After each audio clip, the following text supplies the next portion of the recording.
24 फरवरी को लेके hospital emergency में चला गया। हमने बताया कि 7 मंथ चल रहा है। लेडी डॉक्टर थी, वो मुसलसल फोन सुने जा रही थी। वाइफ है, उसको शदीद दर्द हुई। उन्होंने कहा वाशरूम में जाना है। वाशरूम में गए तो वहाँ बच्ची की डिलीवरी हो गई। बाद में कहते हैं जी दिल का मसला है, आप इन्हें गुलाब देवी में ले जाएं। जनरल हॉस्पिटल वाले हैं, इन्होंने मसला खराब किया, पूरे जिस्म में जहर फैल गई। उसकी वजह से मेरी जो वाइफ की है वो डेथ हो गई है। मेरी बेटी वो गिरी, उसका अंदरूनी चोट लगी तो उसकी वजह से उसकी भी डेथ हो गई। नाज़रीन, मेरे साथ एक मुतासरा शख्स मौजूद है जिसकी हामला बीवी, जो मुबैना तौर पे बताया जा रहा है कि 24 फरवरी को जनरल हॉस्पिटल में चेकअप करवाने के लिए जाते हैं और डॉक्टर्स जो वहाँ मौजूद थी मौके पर, लेडी डॉक्टर, उन्होंने इनकी बेगम को इग्नोर किया और चेकअप नहीं किया और इनकी बेगम की तबीयत जो है वो बिगड़ना शुरू हो गई।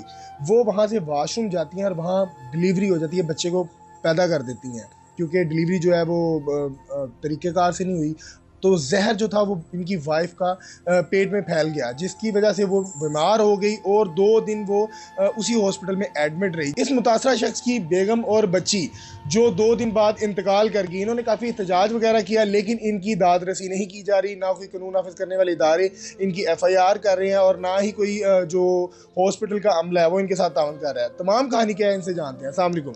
जी वालेकुम सलाम। सर, क्या नाम है आपका? सर मेरा नाम मोहम्मद अहमद है।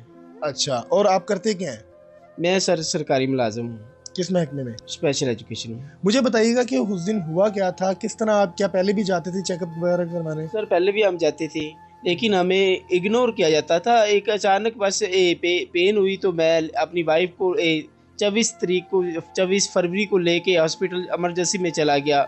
हमने पर्ची लेके तो लेबर रूम में हम इंटर हुए तो हमने कहा कि इसे चेकअप करें। हमने बताया कि 7 मंथ चल रहा है और इन्हें दर्द हो रही है। तो वो जो लेडी डॉक्टर थी, वो मुसलसल फ़ोन सुने जा रही थी। हमने दोबारा रिक्वेस्ट की, वो बाहर निकाल रही थी, बाहर निकलें। फिर रिक्वेस्ट की, फिर उन्होंने निकाला कहा आप बाहर बैठे चेकअप करते हैं। लेकिन उसके बाद उसने चेकअप ना किया और मेरी जो वाइफ है उसको शदीद दर्द हुई और हम करीब वाशरूम था, उन्होंने कहा वाशरूम में जाना है। वाशरूम में गए तो वहाँ बच्ची की डिलीवरी हो गई। तो उसके बाद मैंने शोर किया, मुझे पता चला तो शोर किया तो गार्ड वगैरह या दूसरी उनके आए लोग, तो वो बच्ची को तो उनको लेके लेबर रूम में आ गए। सारा दिन उन्होंने अपने पास रखा, मुझे नहीं ये बताया कि फिर बाद में कहते हैं जी दिल का मसला है, आप इन्हें गुलाब देवी में ले जाएं। रेफ़र किया उन्होंने, लेकिन बाद में पता चला, हमने मुख्तलिफ डॉक्टरों से चेकअप करवाया, उन्होंने कहा गैनी का मसला था। ये जो जनरल हॉस्पिटल वाले हैं इन्होंने मसला ख़राब किया, पूरे जिस्म में जहर फैल गई है। तो उसकी वजह से मेरी जो वाइफ की है वो डेथ हो गई है। मेरी बेटी वो जनरल हॉस्पिटल में इन्होंने दाखिल की हुई थी, उसकी भी डेथ हो गई। वो गिरी तो उसका अंदरूनी चोट लगी तो उसकी वजह से उसकी भी डेथ हो गई। तो आपको वहाँ किसी ने बताया नहीं कि दिल का जब मसला हो तो कार्डियोलॉजी जो है रेफ़र किया जाता है, ना कि गुलाब देवी? जी, वो उन्होंने कहा कि ये गुलाब देवी में भी वो शुबा है कार्डियोलॉजी का, तो उधर आप ले जाएं। उन्होंने हमें उधर रेफ़र कर दिया। मौके पे डॉक्टर कौन मौजूद थी, क्या आपको उसका नाम वगैरह कोई पता है? जी, बताने में हमने उधर जो लोग थे बताने में वो कहते हैं डॉक्टर लैला शफीक और कोई डॉक्टर अक्सा और भी थी उधर मौजूद। जब आपने वहाँ एहतजाज किया कि मेरी बेगम ने वाशरूम में डिलीवरी कर दी है, उसकी हो गई है, तो कोई मौके पे जो होता है MS वो मौजूद आया नहीं आपके पास? सर नहीं कोई आया, एक गार्ड मुझे ले गया। हम एक नंबर जो है ना ये इमरजेंसी का 1 नंबर वो रूम था, उसमें ले गया। उधर DMS बैठे थे, MS बैठे थे। मैंने अपनी स्टोरी बताई, उन्होंने कहा एप्लीकेशन लिखे, हमने एप्लीकेशन लिख दी।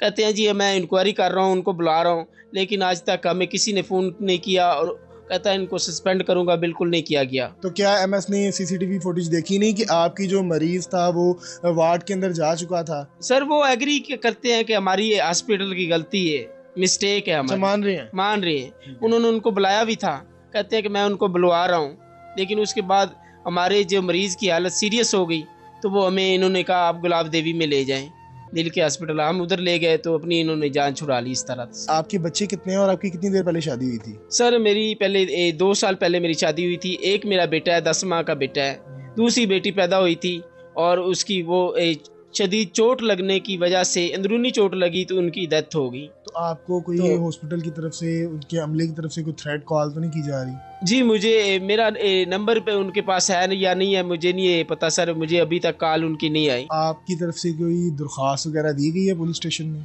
सर मैंने डीएमएस को दी थी और मेरे भाई, बड़े भाई ने वो पुलिस में भी एप्लीकेशन दी है, उनके पास वो मौजूद है, उसकी कापी भी मौजूद है।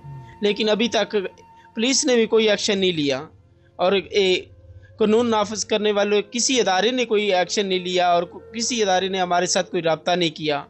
और मेरी ये अपील है चीफ मिनिस्टर से और प्राइम मिनिस्टर से, चीफ जस्टिस पाकिस्तान से, chief justice high court Lahore से मेरी अपील है कि इसका नोटिस लिया जाए और उन लोगों को करारदाद सज़ा दी जाए कि आइंदा से जो आने वाले लोग हैं उनके साथ ये ना हो। मेरे साथ जो होना था वो हो चुका, लेकिन दूसरे लोगों के साथ ऐसा ना हो। हम इसकी पुरजोर मजम्मत करते हैं और हम अपील करते हैं कि इस पे नोटिस लिया जाए। जी नाज़रीन, आपने मुतासरा शख्स की तमाम दास्तान जानी, जिसमें इसने बताया कि मेरी वाइफ को इग्नोर किया गया। और अक्सर हमने भी देखा है कि जब हम सरकारी हॉस्पिटल में जाते हैं या किसी भी इदारे में जाते हैं तो सीट पे बैठा हुआ कोई भी शख्स जो होता है वो पता नहीं किस नशे में होता है। हालांकि आपके और मेरे टैक्स के पैसों से वो तनख्वाह ले रहा होता है, लेकिन हमारी बात नहीं सुनी जाती, हमें इग्नोर किया जाता है। कभी भी किसी को कहा जाए कि ये काम है तो वो सात वाले कमरे या फलां जगह का कह के टाल मटोल कर देते हैं। और हॉस्पिटल में भी अक्सर देखा जाता है कि लेडी डॉक्टर है या डॉक्टर है, वो मोबाइल का बेदर्क इस्तेमाल कर रहे होते हैं। मरीज़ किस सिचुएशन में है, किस तकलीफ से गुजर रहा है, उसका अंदाज़ा मरीज़ को है या उसकी फैमिली को। और इनकी साथ बहुत बड़ा जुल्म हुआ है कि इनकी हामला वाइफ थी और 10 माह का छोटा बच्चा है जो शीर ख्वार है, जो खुद खा पी भी नहीं सकता। अब वो अपनी माँ के बगैर ज़िंदगी गुजारेगा। और इनकी वाइफ जो 7 माह की हामला थी उसको इग्नोर किया गया, उसको देखा नहीं गया, जिसके बायस वो वॉशरूम में गई और वहाँ जाके बच्चे को जन्म दे दिया और जो है उसकी डेथ हो गई। नाज़रीन, अपनी राय से कमेंट सेक्शन में ज़रूर आगाह कीजिएगा और अपने मेज़बान को दीजिए इजाज़त।